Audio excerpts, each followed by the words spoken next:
तो मैथमेटिक्स जी में मैं पवन सर आप सभी का एक बार फिर से स्वागत करता हूं। जैसा कि आप जानते हैं कि हम लोग क्लास 8वीं का मैथ्स पढ़ रहे हैं और उसमें हमने अभी तक चैप्टर नंबर 10 क्या किया है, कंप्लीट किया है।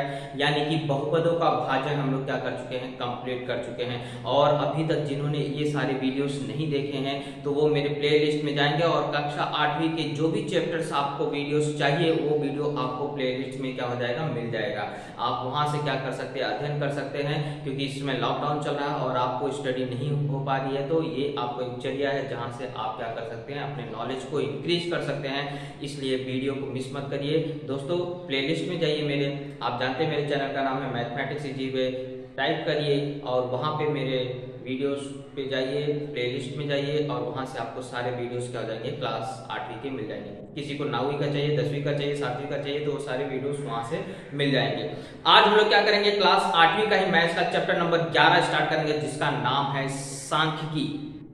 और ये सांख्यिकी जो टॉपिक्स है ना, ये आपको हर क्लास में यूज होती है। बस ये क्या करते हैं, थोड़ा सा बेस से इंक्रीज करते जाते हैं। तो 8वीं में भी आपको क्या किया है, सांख्यिकी टॉपिक्स को दिया है। उस सांख्यिकी टॉपिक्स में हमें क्या करना है, स्तंभालेख को अध्ययन करना है, प्रतिशत स्तंभालेख का अध्ययन करना है। और जो मुख्य चीज है जिसका नाम है औसत, एवरेज या माध्य कहिए, इस चीज को हम लोग क्या करेंगे, आज स्टडी करेंगे। और ये चीज आपको हर क्लास में आगे बढ़ती जाएगी। लेकिन कहीं वर्गीकृत क्लास का हम पढ़ेंगे तो कहीं अवर्गीकृत क्लास का हम लोग क्या करेंगे, माध्य ज्ञात करना सीखेंगे। साथ ही में आप जानते हैं औसत के नाम से आपने पढ़ा था, उसी औसत को मैंने बताया कि आपको माध्य कहा जाता है। लेकिन साथ ही में आप क्या करते थे, छोटे से आंकड़े रहते थे। आपने क्या पढ़ा था साथी में, जो छोटा सा आंकड़ा रहता था यानी कि 5-6 आंकड़े दिए रहते थे और उसका औसत निकालना रहता था। तो आप क्या करते थे, सभी आंकड़ों का योगफल कर देते थे और आंकड़ों की संख्या से विभाजित कर देते थे। यस, ये आपका बेसिक नॉलेज पहले का था। औसत ऐसे ही निकाला जाता है। लेकिन ये क्लास में हम कैसे क्या सीखेंगे कि अगर जब आंकड़े आपके पास बहुत सारे हैं, 6-7 तो आप आसानी से जोड़ घटा सकते हो और उसमें भाग दे सकते हो। लेकिन जब आंकड़े 20 के ऊपर पहुंच जाए, 30 के ऊपर पहुंच जाए तो हर एक नंबर को जोड़ते फिर उसको डिवाइड करने में क्या होता है, आपको तकलीफ होता है। तो उसको सरल तरीके से कैसे, उसका माध्य कैसे ज्ञात कर सकते हैं, उसी चीज को हम लोग क्या करेंगे, यहाँ पर अध्ययन करेंगे। तो मैं दोस्तों अभी आपसे यही कहूंगा, आगे बढ़ने से पहले यही कहूंगा कि अगर आप इस चैनल पर नए हैं और आपने चैनल को सब्सक्राइब नहीं किया है तो आप बहुत बड़ी गलती कर रहे हैं। क्योंकि आपको जो डिटेल में जानकारी देने वाला चीज है वो इसी चैनल पे मिलेगा।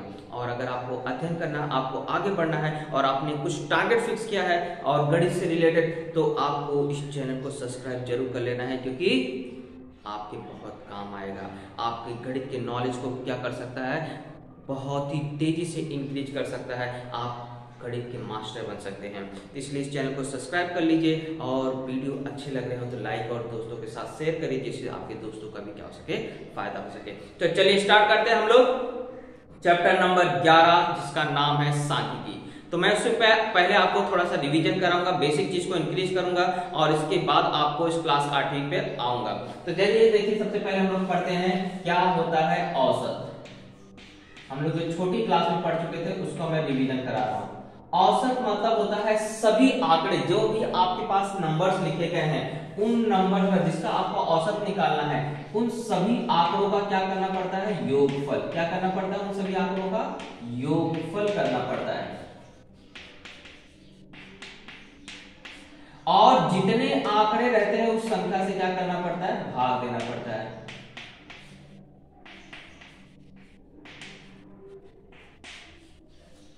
औसत इस प्रकार से आप निकालते हैं। जैसे मान लीजिए मेरे पास है नंबर 4, 5, 6, 8, 10, ये मेरे पास क्या है, आंकड़े। मुझे क्या करना है, आपको इसका औसत निकालना है। तो मैं क्या करूंगा, इन सभी आंकड़ों का योगफल कर दूंगा। और कितने आंकड़े हैं, 3 तो 5 से क्या करूंगा, डिवाइड कर दूंगा। तो मैंने जोड़ा 5, 4, 9, 9, 6, 15, 15, 8, 23, 23, 10, 33 बटे 5, यानी कि 33 में 5 से मैंने अगर भाग दिया तो 5 36 होता है। फिर से 3 बचा तो दशमलव लगा, 5 36, यानी कि इसका औसत क्या हो गया, 6.6 हो गया। इन सभी आंकड़ों का जो एवरेज है, औसत है, वो कितना हो गया, 6.6। औसत बहुत ही काम की चीज है, आपको बार बार कई बार आपने सुना होगा। जैसे गाड़ी क्या हो रही है, एक पर्टिकुलर स्पीड से नहीं जा रही है, कुछ देर में 72 किलोमीटर से जा रही है, तो कुछ समय 80 किलोमीटर से जा रही है, कुछ समय 60 किलोमीटर से जा रही है, तो आपको पूछता है गाड़ी का एवरेज क्या है, एवरेज स्पीड क्या है। तो इसका मतलब है कि आपको क्या करना है, यही करना है, उसके जो भी आंकड़े दिए गए हैं, जो भी स्पीड्स दी गई हैं, वो स्पीड्स को क्या करिए, टोटल करिए, और जितनी बार वो स्पीड्स दिया गया उतनी संख्या से क्या करिए, भाग दे दीजिए। जैसे मैंने आपको बताया, एक बार वो 72 किलोमीटर प्रति घंटे जा रही है, एक बार 80 किलोमीटर प्रति घंटे जा रही है, एक बार 60 हो गया, एक बार आपको 50 हो गया, तो आपको क्या करना है, इन सबको जोड़ देना है। तो 2 7 8 15 15 6 21 21 5 26, मान लीजिए ये कि आपको 60, मान लीजिए आपको 25 है, सॉरी 70, तो 7 8 15 15 6 21 21 और 7 28, ये आपको टोटल आ गया। अब इसमें आप क्या करोगे, 1 2 3 4 से क्या करोगे, डिवाइड कर दोगे, क्योंकि 4 बार स्पीड दिया गया, तो 4 से इसको डिवाइड किया, 4 7 28, अब 2 नहीं जाता तो 70, 4 5 20, यानी 70.5 इसका क्या हो गया, एवरेज स्पीड हो गई। तो इस तरह से एवरेज निकाला जाता है आपको। तो ये चीज आपने सिंपल से छोटी क्लास में सीखा था। कभी भी किसी भी चीज का अगर हमें औसत निकालना है, एवरेज निकालना है, अगर आंकड़े कम है यानी 10 से अगर कम रहते हैं, तो ये फॉर्मूला यूज करते हैं। सब जितने आंकड़े रहेंगे उसका योग कर दोगे, और जितने आंकड़ों की संख्या उससे क्या करोगे, भाग दे दोगे, तो आपको औसत क्या हो जाता है, ज्ञात हो जाता है। ओके, लेकिन इस क्लास में हम लोग क्या सीखेंगे, जब औसत आपको हद से ज्यादा हो यानी कि 10 से ऊपर हो, 20 बार हो, 30 बार हो, तो ऐसे समय औसत निकालने का क्या फॉर्मूला यूज करेंगे, कैसे ज्ञात करेंगे, इसी चीज को आपको क्या करना है, इस क्लास में सीखना है। तो उसमें सबसे पहले मैं आपको एक फॉर्मूला बताऊंगा, जैसे मैंने यहाँ एक फॉर्मूला बताया औसत निकालने का कम आंकड़ों का, तो वैसे ही आपको यहाँ पे औसत को बोला गया है माध्य, और उस माध्य को निकालने का मैं आपको क्या करूंगा, पहले फॉर्मूला बताऊंगा, फिर उसको हम लोग डिटेल में पढ़ेंगे। माध्य x बार बोला जाता है, और इस माध्य को निकालने का फॉर्मूला होता है sigma of fi into xi बटे में n, ये हमारा क्या है, फॉर्मूला है।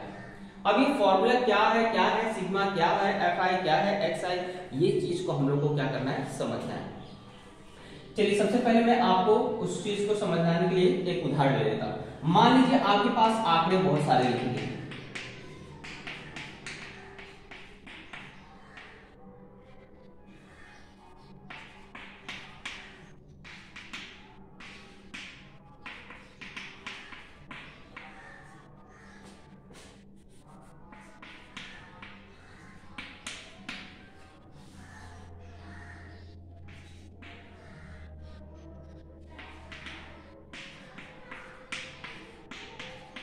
इस तरह से आपको आंकड़े लिख दिए गए। अब मैंने बोला कि इसका आप क्या करिए, औसत ज्ञात करिए, एवरेज ज्ञात करिए, माध्य ज्ञात करिए।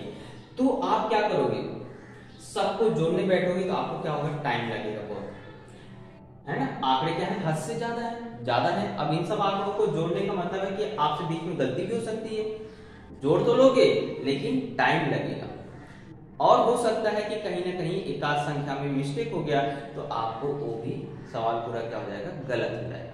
तो इसको हम लोग क्या करते हैं, सरल तरीके से इस सूत्र से ज्ञात करते हैं। ये सूत्र क्या है, ये इसको समझते हैं। तो सबसे पहले देखिए, हम लोग ये जो आंकड़े हैं, इन आंकड़ों में कौन कौन से नंबर हैं। ये जो आंकड़ा मैंने लिखा है, इस आंकड़े, पूरे आंकड़े में कौन कौन से नंबर का समावेश है, ये हम लोग पहले देखेंगे। तो मैं अगर देखूं तो आपको एक संख्या है 4, छोटे से स्टार्ट करिए, एक क्रम से जाइए, चाहे बड़े से पहले छोटे में जाइए या छोटे से बड़े में जाइए, किसी एक क्रम में जाइए। तो सबसे छोटी इस आंकड़े में कौन सी संख्या है, 4 है। तो मैंने लिख दिया यहाँ पे, मान लीजिए 4 है मेरे पास, 5 है, 6 है, 8 है, 10 है, 15 है। यही 5 नंबर्स आपको दिखाई देंगे, 5 नंबर में 6 नंबर्स हैं। तो ये नंबर्स आपने लिखा, तो ये जो नंबर्स इस आंकड़े में हैं, इसी को बोला जाता है xi। xi मतलब होता है कि आपके पास जो आंकड़े हैं, उस आंकड़ों में जो नंबर्स हैं, उन नंबर्स को कहा जाता है क्या, xi। क्या कहा जाता है, एक्साई से दर्शाते हैं। ओके, अब ये जो नंबर 4 है वह इसमें कितनी बार आया है, जैसे मैंने गिना था यहाँ 1 2 और कितनी बार आया है, 3 बार आया है। ये 4 कितनी बार आया है, टोटल 3 बार आया है, यानी 4 3 बार आया है, तो इसको बोलते हैं एफ आई। ये जो आपको 3 बार आया है, मतलब जो आंकड़ा आपके पास है वो कितनी बार आया है। एफ मतलब क्या होता है, फ्रीक्वेंसी, फ्रीक्वेंसी यानी बारंबारता, यानी कि वो कितनी बार आ रहा है, ये जो आंकड़े वो कितनी बार आ रहा है उसको बोलते हैं एफ आई, उसको क्या बोलते हैं, फ्रीक्वेंसी। अब जैसे 5 अगर मैं देखूं तो 1 बार 2 बार 3 बार 4 बार आया, यानी कि यहाँ पे मेरी फ्रीक्वेंसी 5 की कितनी होगी, बारंबारता 4 हो गई। तो इसको बोलते हैं, जो नंबर आंकड़े रहेंगे उसको क्या दर्शाओगे, एक्साई दर्शाओगे, और वह आंकड़ा कितनी बार है उसको किससे दर्शाओगे, एफ आई से दर्शाओगे। क्लियर? तो ये हुआ, हमने समझा एफ आई क्या होता है, एक्स आई क्या होता है, ये हमने समझ लिया। अब ये सिग्मा क्या है, sigma of F I X I का मतलब है कि आप पहले इनका गुणा करो, क्योंकि देखो यहाँ बोल रहा है एफ आई और एक्स आई का क्या करो, गुणा करो। तो मैं 4 किया कितना आ गया, 12, 5 और किया कितना आ गया, 20, है ना, 5 और किया कितना आ गया, 20, यानी कि ये सब का जब मैं गुणा करूंगा, और सिग्मा मतलब होता है इनके गुणनफल का योग, इनके गुणनफल का क्या करना, योग कर देना। तो यानी कि मुझे अब ये समझ में आ गया कि मैं एक्स आई मतलब ये आंकड़े जो रहेंगे उसको मैं यहाँ लिख लूंगा, एफ आई मतलब क्या होता है, इसका कितनी बार आया है, और इनका गुणा करूंगा, इनका क्या करूंगा, गुणा करूंगा, तीसरे कॉलम में यहाँ पे गुणा करके लिखूंगा, और इनके गुणनफल का टोटल करूंगा, तो उसको बोला जाएगा sigma of F I into x I. Okay, ये चीज समझ में आ गया, एफ आई क्या है, एक्स आई क्या है, सिग्मा क्या है। सिग्मा मतलब क्या होता है, सम करना, टोटल करना, इसका टोटल करना, एफ आई और एक्स आई का गुणनफल का। तो यहाँ पे आपको जो आंकड़े आएंगे सबका क्या करोगे, गुणा करोगे, और बाद में जो टोटल आएगा उसी को क्या कहा जाएगा, sigma of F I into x I. Okay, इसके बाद एन मतलब क्या होता है, एन मतलब होता है ये जो नंबर्स हैं, ये टोटल कितने नंबर्स हैं, 1 2 3 4 5 6 7 8 9 10 11 12 13 14 15 16 17 18 19 20 21, यानी कि यहाँ पे n की जो वैल्यू है वो कितनी है, 21 है। तो तीनों चीज समझ गए, एफ आई क्या होता है, एक्स आई क्या होता है, एन क्या होता है। अब इसके आधार अगर आप इसको समझ गए हैं तो आगे के सवाल को करने में कोई भी दिक्कत नहीं होगी। तो मैंने आपको बताया एक्स आई मतलब जो आंकड़े हैं वो कितनी बार है उसको काउंट करना। इसके बाद आपको एफ आई मतलब होता है वो कितनी बार है, आंकड़ा जो है वो आपको कौन कौन से आंकड़े हैं उसको क्या बोलोगे, एक्स आई, और वो कितनी बार है वो क्या बोलोगे उसको, एफ आई, और इसके बाद उनका गुणनफल करना है, और एन मतलब होता है कि ये आंकड़े टोटल कितनी हैं उसको बोलते हैं। ओके, अब एक चीज और यहाँ पे आता है, जब ये आप काउंट करते हो कि ये 4 कितनी बार है, 5 कितनी बार है, 6 कितनी बार है, तो इसको काउंट करते समय देखो एक पद्धति अपनाई जाती है जिसको बोलते हैं गणन चिन्ह। देखो जब छोटे थे हम क्लास में, हम लोग को गिनती नहीं आती थी, हम लोग उंगलियों पे गिनते थे, 1 2 3 4 5 अच्छा गिनते थे। तो ऐसे ही गणन चिन्ह भी, जैसे मान लीजिए आपको 4 कई बार आ गया तो आप बीच में भूल ना जाओ कि मैंने कितनी बार गिना था। तो इसलिए जब आप क्या करोगे, काउंटिंग करने जाओगे ना, तो अगर एक बार 4 दिखा तो पहले एक लाइन खींच दो, अगर 4 2 बार दिखा तो एक और बढ़ा दोगे, 4 3 बार दिखा तो एक बार और बढ़ा दोगे, 4 4 बार दिखा तो ऐसे 4 लाइन और खींच दोगे, 5 बार तो ऐसा खींचने का। ओके, 4 बार सीधा खींचोगे, अगर उससे ज्यादा भी 5 बार है तो ऐसा आप खींचोगे, अगर 5 से ज्यादा है तो फिर से यही काम करोगे। ये टोटल कितना हो गया, 5। अगर मान लीजिए 6 बार है तो फिर से यहाँ से आगे स्टार्ट करोगे, 7 बार है तो 2, फिर 8 बार है तो 3, 9 बार है तो फिर से आप 10 बार हो गया, तो यानी कि ऐसा लाइन खींचोगे। यानी कि इस तरह से 12 बार के आंकड़े जब गिनने जाओगे तो गणन चिन्ह का उपयोग करके गिनोगे, यानी कि नंबर जो जितनी बार है, मान लो 2 ही बार है तो सिर्फ 2 लाइन खींच दोगे, 3 बार है तो 3 लाइन खींच दोगे, 5 बार है तो 1 2 3 4 5, 8 बार है तो 1 2 3 4 5 और ये 3। ऐसा आपको क्या करना है, गणन चिन्ह का उपयोग करके लिखना है। ओके, अब हम लोग क्या करते हैं, आपने सब चीज बेसिक चीज को समझ लिया है, अब एक सवाल करते हैं और उस सवाल के माध्यम से हम लोग क्या करेंगे, समझने का प्रयास करते हैं।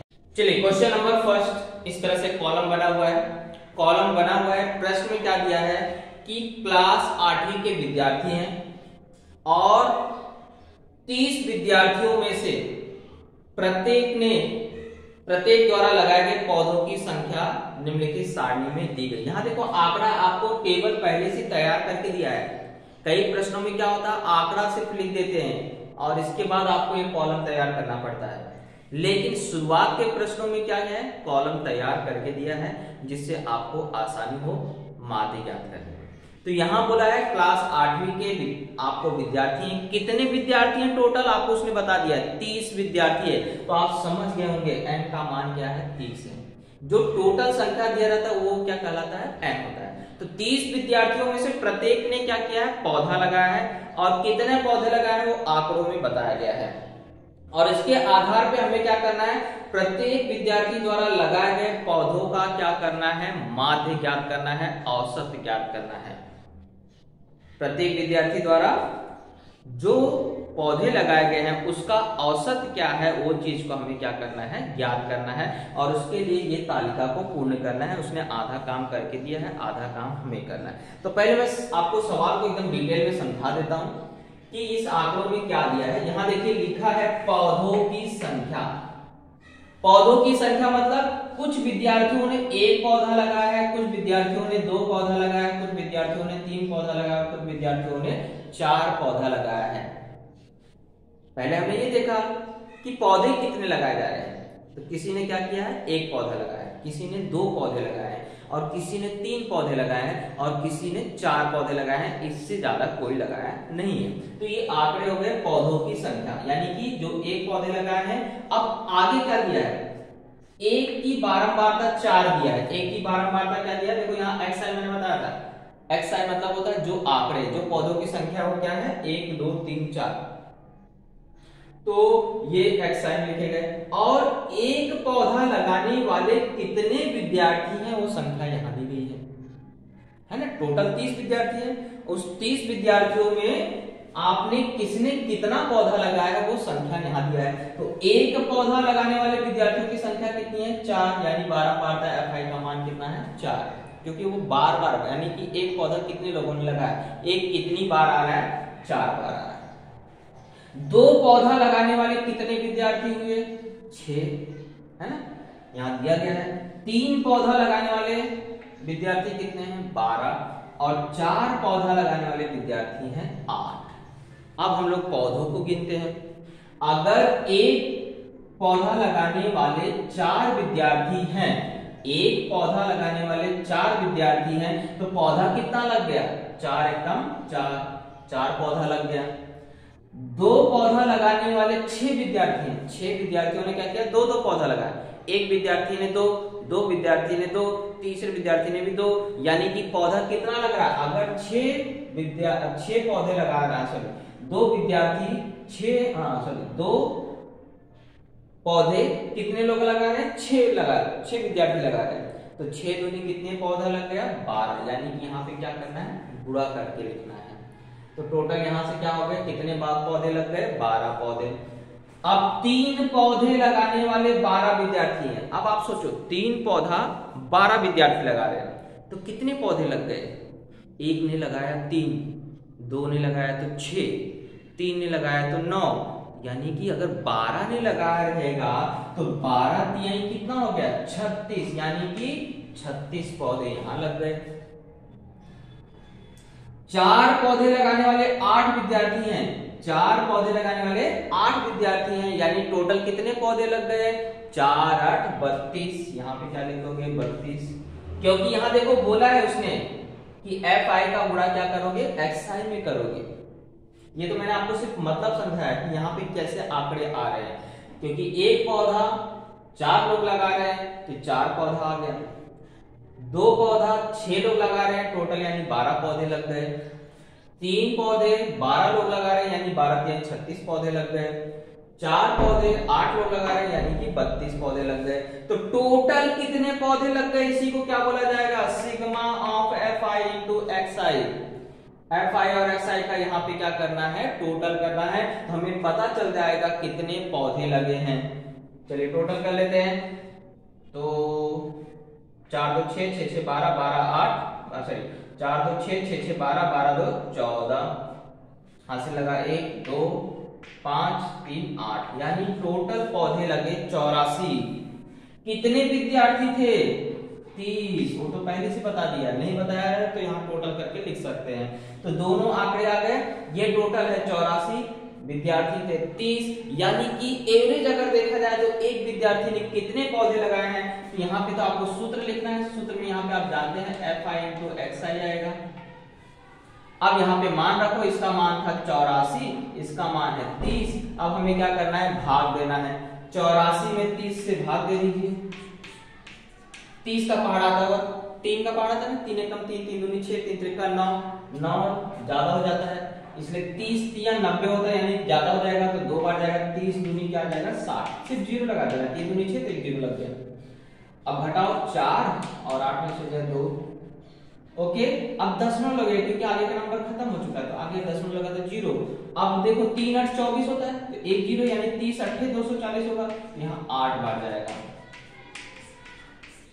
यानी कि आपको आंसर क्या आ गया, 2.8। यानी कि एवरेज क्या आया कि एक विद्यार्थी ने कम से कम 2.8 पौधे लगाए। 2.8 मतलब ऐसा एवरेज आया है, ऐसा नहीं कि 2 लगाए और 8 काट के लगाए, ऐसा नहीं। तो एवरेज बता रहा है कि लगभग 2.8 आ रहा है, हर विद्यार्थी के द्वारा 2.8 पौधे क्या किए जा रहे हैं, लगाए जा रहे हैं। तो ये हुआ हमारा औसत क्वेश्चन नंबर फर्स्ट। एकदम सरल तरीका था, आंकड़े दिए गए थे, गुणा और भाग करना था आपको। ओके, मुझे लगता है आपको समझ में आया। अगर नहीं समझ में आ रहा है तो कमेंट बॉक्स में मैंने आपको बताया, जो नहीं समझा था कमेंट बॉक्स में जरूर पूछिए। ओके, चलिए इसको लिख लीजिए, चलते हैं हम लोग अगले क्वेश्चन पे। क्वेश्चन नंबर सेकंड पे आते हैं। क्वेश्चन नंबर सेकंड में क्या दिया है उसको पहले हम लोग समझ लेते हैं। बोला है एक गांव है जिसका नाम है एक लारा। क्या नाम है उसका, गांव का नाम एक लारा है, और वहां टोटल 25 परिवार रहता है। उस गांव में कितने परिवार हैं, टोटल 25 परिवार। और मई महीने में प्रत्येक परिवार ने कितना बिजली का उपयोग किया है वह यूनिट में दिया। आप बिजली का बिल देखते होंगे, उसमें आपको यूनिट लिखा रहता है और उस यूनिट के हिसाब से आपका बिजली का बिल आता है। तो उस 25 परिवार ने कितना यूनिट बिजली का उपयोग किया है वो आंकड़ा आपको दिया गया है, और उसके आधार पर मुझे क्या करना है, कुछ प्रश्न पूछे हैं, उस प्रश्नों का क्या करना है, जवाब देना है। ओके, तो ये तालिका बना हुआ है, उसमें से बहुत सारे खाली जगह रखे हुए हैं, उस खाली जगह को भी हम लोग भरेंगे और प्रत्येक प्रश्न का उत्तर भी हम लोग देने का पूरा प्रयास करेंगे। ओके, तो आपने क्वेश्चन समझ लिया है।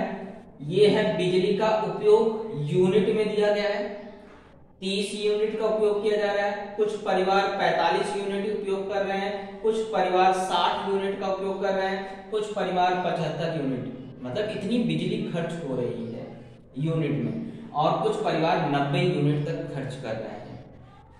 और यहाँ पे परिवारों की संख्या दिया है कि कितने परिवार कितने यूनिट का उपयोग कर रहे हैं, यानी यहाँ लिखा हुआ देखो परिवारों की संख्या, यानी 7 परिवार है। मैं आपको प्रश्न का मीनिंग समझा रहा हूं, यानी ये तालिका का मीनिंग, ये 7 परिवार हैं जो 30 यूनिट बिजली खर्च कर रहे हैं। यहाँ देखो लिखा है बिजली का उपयोग, बिजली का उपयोग 30 यूनिट, कितने लोग खर्च कर रहे हैं, 7 परिवार, ऐसा भी आप बोल सकते हैं। या आप ऐसा बोल सकते हैं 7 परिवार है जो 30 यूनिट बिजली का क्या कर रहे हैं, उपयोग कर रहे हैं। आई होप आप समझ गए होंगे। और यहाँ तीसरे कॉलम में बोला है FI का गुणा क्या करना है XI में, यानी कि ये XI है और ये FI है, ये दोनों का आपको गुणा करके यहाँ लिखते जाना है। यहाँ क्या करना है, टोटल, सिग्मा लग गया मतलब क्या करना है, टोटल। एन मतलब एन तो आपको प्रश्न में दिया है, कितने टोटल परिवार है, 25। आप इसको जोड़ के भी देखेंगे तो कितना है, तो टोटल 25 ही आएगा। ओके, इसके बाद हर एक प्रश्न का हम लोग क्या करेंगे, उत्तर लिखेंगे। तो पहले इसको कॉलम को भर लेते हैं। तो 30 सत्ते करने का मतलब है 3 सत्ते, 3 सत्ते कितना होता है, 21। 21 में 1 जीरो और जोड़ दो क्योंकि यहाँ 1 जीरो था। 45 दूनी 90, 60 अठे, तो 6 अठे करो, 6 अठे कितना होता है, 48, उसमें 1 जीरो जोड़ दो। 75 पंचे, तो 7 पचे होता है 35, 350 हो गया, और 5 पचे 25, यानी कि 350 में 25 जोड़ोगे तो कितना आ जाएगा 375। एक बार आप गुणा करके देख लीजिए, 5 पचे 25 का 5 हंसने लगा 2, 5 सत्ते 35, 2 37 आ गया। 90 तिया का नाम मतलब 9 तिया 27 और एक 0 हो गया गुणा। अब यहाँ आप जानते हैं टोटल कितना है 25, आप जोड़ सकते हैं 7 2 9 9 8 17 17 17 5 22 22 3 25, ये पर प्रश्न में पहले दे दिया है 25 परिवार है। और यहाँ टोटल करिए 0 0 0 5 5, यानी इकाई स्तंभ पे क्या आ जाएगा 5, 9 1 10 10 8 18 18 7 25 25 7 32 32 का 2, कितना हासिल 3 3 2 5 5 4 9 9 3 12 12 2 14, ओके, तो कितना आ गया 1425। अब हम लोग को प्रश्न का उत्तर देना है। तो देखिए पहला प्रश्न क्या है, 45 यूनिट बिजली का उपयोग करने वाले कुल कितने परिवार हैं। 45 यूनिट कहाँ दिख रहा है, यहाँ। परिवार की संख्या कितनी दिख रही है 2, तो आंसर क्या हो गया 45 यूनिट बिजली का उपयोग करने वाले कुल कितने परिवार हैं, 2 परिवार हैं। तो पहले का आंसर हो गया 45 यूनिट बिजली का उपयोग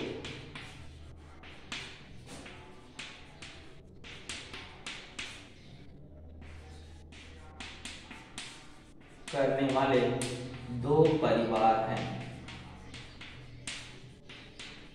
ओके, चलिए सेकंड आते हैं। सेकंड प्रश्न क्या पूछा है उसने पूछा है जिस प्राप्तांक की बारंबारता 5 है वह प्राप्तांक कौन सा है। बारंबारता कहाँ लिखा है, यहाँ पे।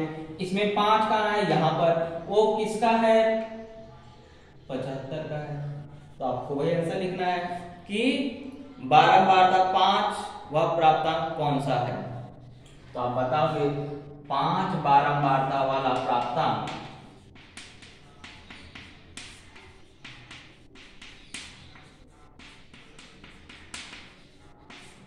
पचहत्तर है ना। बारंबारता यहाँ लिखा है, प्राप्तांक यहाँ लिखा है, तो आपको बस बताना है 5 यहाँ है तो इसके सामने 75 है। ओके, फिर तीसरा प्रश्न पूछ रहा है n कितना है। अभी तो आपने टोटल करके बताया n 25 है, और सिग्मा ऑफ fi और xi का भी टोटल पूछ रहा है। टोटल पूछ रहा है, देखो टोटल कितना है 1425, यहाँ लिख लीजिए। अब चौथा प्रश्न पूछ रहा है इसका माध्य ज्ञात करिए। उपयोग में लाई जाने वाली का माध्य ज्ञात करा। तो माध्य का सूत्र क्या होता है वो लिख लीजिए भाई। अभी तो आपको बताया माध्य का सूत्र होता है समेशन ऑफ या sigma of fi into xi बटे में n। वैल्यू को पुट कर दीजिए। 1425 में 25 से भाग दे दीजिए। 25 का पहाड़ा आता होगा, नहीं आता है तो भी 5 से भाग दे दीजिए, छोटा कर लीजिए। तो देखिए मैं 5 से इसको पहले भाग दे रहा हूँ, 5 बचे 25। अब आपको कितना बचेगा, यहाँ 5 से भाग दीजिए। 5 दूनी 10 होता है, 4 बचा 42 हो गया, 5 8 40 हो गया, और 5 बचे 25 हो गया। यानी 225 85 में मुझे क्या करना है, 5 से भाग देना है। तो देखिए 5 बचे 25, बचेगा कितना 3, 5 सते 35, तो कितना आ गया 57 यूनिट। यही आपका क्या हो गया, आंसर हो गया। माध्य आंसर में क्या लिखोगे, मई महीने में परिवार द्वारा बिजली का उपयोग का माध्य कितना आ रहा है, 57 यूनिट आ रहा है। ओके, तो ये हुआ हमारा क्वेश्चन नंबर सेकंड। मुझे नहीं लगता कि इसमें आपको कोई डाउट रहेगा। ओके, लिख लीजिए। चलिए क्वेश्चन नंबर थर्ड में देखिए क्या बोला है। भिलार में 40 परिवार के सदस्यों की संख्या आगे दी गई है।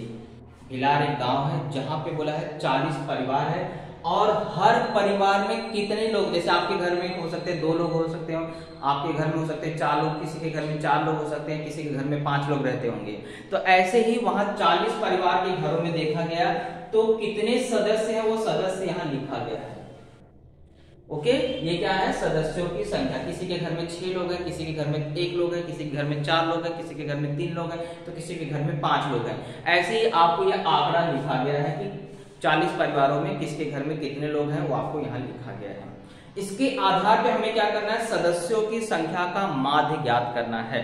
ओके, सारणी का उपयोग करके, यानी कि आपको सारणी भी बनानी है और इसके बाद उसका माध्य भी ज्ञात करना है। तो मैं आपको अभी सिखाने जा रहा हूं कि सारणी कैसे बनाते हैं। ओके, तो देखो पहले यहां पे आप कॉलम बनाएंगे तो क्या लिखेंगे वो आपको समझना है। ओके, जब आप कॉलम बनाएंगे तो आपको क्या लिखना है वो चीज को आपको समझ में आना चाहिए। तो कितने कॉलम बनाएंगे हमेशा, कितने कॉलम बनाएंगे हमेशा, 1 2 3 4, 4 कॉलम बनाने को। वैसे मोस्टली आपको हमेशा देखो 3 ही कॉलम बनाए, लेकिन एक कॉलम यहाँ पे एक्स्ट्रा खींचेंगे, 4 कॉलम बनाएंगे। 4 कॉलम कैसे बनेगा, ऐसा आप 4 कॉलम खींच लीजिए। ओके,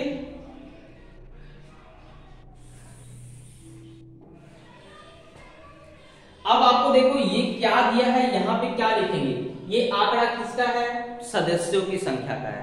तो यहां पे सबसे पहले आ जाएगा क्या, सदस्यों की संख्या, है ना। घर में कितने लोग हैं वो आपको संख्या दिया, तो यहां पे क्या आ जाएगा, सदस्यों की संख्या। और इसको किससे दर्शाएंगे, xi से। और ये क्या आएगा, परिवार, क्योंकि दूसरा चीज क्या दिया, देखो दो चीज की चर्चा की गई, एक तो परिवार और एक सदस्य की संख्या। तो यहां क्या आ जाएगा, परिवारों की संख्या, यानी बारंबारता। और इसको किससे दर्शाते हैं, fi से। और तीसरा कॉलम आएगा आपको, लेकिन ये क्या है, गणन चिन्ह वाला रहेगा। ये क्या है, यहाँ पे क्या आएगा, गणन चिन्ह, क्योंकि आप काउंट करने के पहले क्या करोगे, गिनती करोगे ना, गिनती कैसे करोगे उसके लिए गणन चिन्ह लिखाओगे। ओके, यहाँ क्या लिखोगे, गणन चिन्ह, क्योंकि आप अभी काम करने में गलती हो सकती है, इसलिए गणन चिन्ह का उपयोग करोगे। और यहाँ लिखोगे परिवारों की संख्या, यानी कि बारंबारता fi। और यहाँ आप जानते हैं दोनों का गुणा किया जाता है। ओके, इस तरह से आपका 4 कॉलम है। अब यहाँ पे क्या लिखोगे, यहाँ जो जो नंबर है वो लिखोगे क्रम से। तो 1 नंबर आया है उसमें 2 भी है, 3 भी है, 4 भी है, 5 भी है और 6 है, इससे ज्यादा नंबर नहीं है। तो जो आंकड़े थे आपने लिख लिया,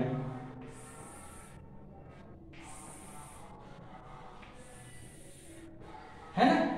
अब आपको देखना है कि आंकड़ा 1 कितनी बार है, आंकड़ा 1 कितनी बार है। तो देखो 1 यहां पर है, 1 हो गया, यहां लाइन किस पे जाइए, 1, और कितनी बार है, 1, यहां मिला देखो तो 2 हो गया। इसके बाद 3, एक और देखिए कहां पे है, 1 1 1 1 कहीं नहीं है, यानी टोटल कितनी बार आया, 2 बार। तो यहां क्या लिख दोगे, 2 बार। ओके, ऐसे ही आपको 2 गिनना है। 2 देखिए कितनी बार है, यहां 1 बार हो गया, फिर देखो दूसरी बार आया 2 बार, आगे चलते हैं 3 बार, 4 बार, 3 4 हो गया, 4 बार हो गया, 4 बार हो गया, ये 5, ये 6। अब देखो 5 के लिए क्या करोगे, ऐसे काट देते हो, आपको मालूम है ना। अब आगे भी बढ़ रहा है, आगे बढ़ रहा है तो फिर से स्टार्ट करो। 6 हो गया, 5 यहां हो गया, 6 यहां हो गया, 6 6 7, एक और आगे खींचो, 8। टोटल कितने आंकड़े हैं, 8 है। 2 कितनी बार है, 8 परिवार है, यानी कि यहाँ आप 8 लिख दोगे। ओके, इस तरह से आपको कॉलम क्या करना है, कंप्लीट करना है। तो मैं फटाफट क्या करता हूँ, कंप्लीट कर लेता हूँ। आप भी क्या करिए, काउंटिंग स्टार्ट करिए। जिस तरह से मैंने क्या किया, कॉलम तैयार कर लिया। देखिए एक चीज आपको यहाँ पे मैंने 7 नहीं देखा था, 7 भी आपको टोटल, यानी कि 1 से 7 तक है। ओके, अब आपको मैंने यहाँ गिन लिया है। आप भी क्या करेंगे, मिला लेंगे कि आपका उतना ही आंकड़ा आ रहा है कि नहीं आ रहा है। इतना करने के बाद आप जानते हैं यहाँ पे आपको क्या किया जाता है, एन, यानी इसका टोटल किया जाता है। तो इसका टोटल आपको प्रश्न में दिया ही है, 40 है। अब यहाँ पे हमें क्या करना है, गुणा करना है। तो 2 एकम 2, 2 8 16, 3 7 21, 4 8 32, 5 7 35, 6 6 36 और 7 दूनी 14। अब इनका टोटल यहाँ पे करना है। चलिए टोटल करते हैं, 6 2 8 और 9, 9 2 11, 11 5 16, 16 6 22, 22 4 26, हासिल लगेगा 2, 2 1 3 2 5 3 8 3 11 11 3 14 1 15, टोटल आ रहा है कितना 156, यानी टोटल वहाँ पे 25-40 परिवारों में 156 लोग हैं। अब मुझे इसका क्या करना है, माध्य ज्ञात करना है। तो मैं माध्य का सूत्र लगा दूंगा, summation of fi into xi बटे में n, और इसका टोटल है 156, उसमें मुझे भाग देना है 40। ओके, 40 से भाग देना मतलब 4 से भागो 2 और एक अंक बाद दशमलव लगा दो। ओके, या आप ऐसा बोल सकते हैं यहाँ एक 0 यानी एक अंक बाद दशमलव लगा लीजिए। 15.6 में मुझे किससे भाग देना है, 4 से। तो 4 यानी 12 है ना, यहाँ एक 0 का उपयोग मैंने यहाँ दशमलव में लगा दिया, एक अंक बाद दशमलव लगा दिया। तो यहाँ बचेगा कितना 3, आगे का नंबर उतारने का मतलब है यहाँ दशमलव लगाइए, 6 4 9 36। तो आंसर आ गया 3.9। तो आप आंसर लिख देंगे, परिवार के सदस्यों की बारंबारता का माध्य कितना है, 3.9 है। ओके, तो ये हुआ हमारा क्वेश्चन नंबर 3।